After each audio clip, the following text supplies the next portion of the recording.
Porque o que eu tenho escutado, inclusive da advocacia criminal próxima a esse caso, é de que essas trapalhadas do Toffoli, propositais ou não, geram nulidades, e essas nulidades serão aproveitadas pela advocacia para que, quando estiver um outro ministro, com 2 neurônios funcionando, ou quando isso estiver na primeira instância, esses advogados suscitem essas nulidades, a cariação fora de hora, operações da polícia que foram feitas fora do tempo, e etc, etc, para anular tudo. Seria uma espécie de o que fizeram mais ou menos com a Lava Jato, né? Então, você reconhece, eles não conseguiram evitar o crime, eles queriam desliquidar o banco. Ao desliquidar o banco, seria mais ou menos como você ser acusado de um assassinato e descobre que a vítima está viva. Opa, acabou o assassinato. Eles iam desliquidar o Master. Não deu certo. Agora eles querem que o crime seja reconhecido, mas que ninguém seja punido. E é isso que parece que está sendo cogitado. O Toffoli sai, todo mundo alega nulidade, e o próximo juiz inocenta. Todo mundo fica impune, porque essas provas não vão poder ser utilizadas. Esses celulares, esses documentos, tudo isso vai se tornar inútil para prender ou para incriminar e responsabilizar todos esses envolvidos. Então, seria a festa da advocacia criminal e a festa desse povo todo. Por isso que a imprensa, todos nós, vamos ter de seguir atentos quando o Toffoli sair da frente da relatoria.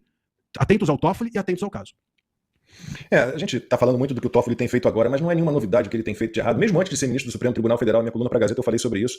Ele foi envolvido lá, estava envolvido numa licitação fraudulenta para prestar serviço advocatício para o governo do Amapá, aí foi condenado a devolver R$420 mil. É um sujeito que riu, achou engraçado que um colega, um advogado, roubou um processo sobre uma questão ligada a um conjunto habitacional, né, um despejo. É um cara que recebeu mesada do escritório da mulher dele, recebeu dinheiro, segundo o Marcelo Odebrecht, segundo o acordo de delação do Marcelo Odebrecht, recebeu dinheiro quando era advogado-geral da União por 2 anos. É um cara que diz que o STF é que permitiu o combate à corrupção e ao mesmo tempo foi lá e destruiu a Lava Jato e anula tudo que pode de combate à corrupção. A ficha do cara é enorme. Fora, né, consta que o cara tentou ser juiz 2 vezes, não foi aprovado no concurso, né, para a magistratura de São Paulo, gente, 2 vezes.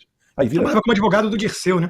Bom, e não vamos esquecer também... PT assessor do Dirceu. Cara, é um currículo, que eu vou dizer. Não vamos esquecer de um dos principais que ele aprontou. Ele é o criador do Inquérito do Fim do Mundo. Foi ele que, com base naquele pretexto do regimento interno, no artigo 43, criou esse monstrengo há quase 7 anos e deu a relatoria no dedaço para o Alexandre de Moraes, né? Toffoli é isso aí, a postura de gangster, né? E aí a Ana lembrou, né, do meu tweet que teve boa repercussão, que eu tinha falado, que foi a Vera Magalhães, né, que virou e falou assim, ele não tem mais condições de ficar como relator do caso Banco Master. Não, ele não tem condições de continuar no STF. Ele tem que ser preso, né? Então nós estamos diante de uma quadrilha, de comportamento de gangster, de mafioso. São mafiosos togados, né? Agora, o que mais chama minha atenção nisso tudo, Lacombe, não é surpresa, porque eu venho sendo uma espécie de media watch a minha vida inteira, apontando para essa turma da imprensa, meus pares da velha imprensa. Você tem feito muito isso também nas suas colunas da Gazeta, né? Eu venho fazendo isso há muitos anos. Eu fico implicando, entre aspas, com o Estadão. Olha aí o editorial do Estadão. Tá faltando humildade ao Supremo. Quer dizer, nós estamos diante de gangsters, um leva 129 milhões de reais num contrato que não teve nenhuma causa defendida, minto, 2 pequenininhas, 129 milhões, e o outro está envolvido de cabo a rabo nesse esquema, e é o relator do caso, e tudo que o Estadão consegue concluir, como um bom jornal tucano que é que falta humildade ao Supremo. Não é honestidade, não, errou, não é erro de digitação, não. Não é honestidade que está faltando. Né? Ainda menciona a notinha mequetrefe do Fachin, ou Fraquin, que essa turma toda leva a sério na imprensa. Trata ele como um moralizador, porque quer um código de ética. Os caras não respeitam a Constituição, os caras desviam milhões na cara dura, usando o STF de trampolim para lobista, para atividade lobista, e o pessoal acha que um código de conduta, um código de ética vai resolver. O Fachin, que foi garoto propaganda da Dilma, simpatizante do MST, que é um grupo criminoso invasor, e o cara que foi responsável pela soltura do Lula, num malabarismo ridículo.